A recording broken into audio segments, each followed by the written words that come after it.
علیکم السلام و رحمت الله و برکاته. سوال دیگرش دیگه است که آیا برای زنها استفاده کردن داروهایی که حیض اونها را به تأخیر می اندازد شرعاً درست است تا اینکه ماه مبارک رمضان را به صورت کامل روزه داشته باشند؟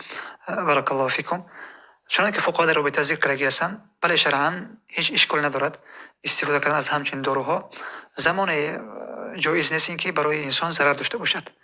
وقتی که برای انسان ضرر داشته باشد و در این وقت که شرعاً درست نیست.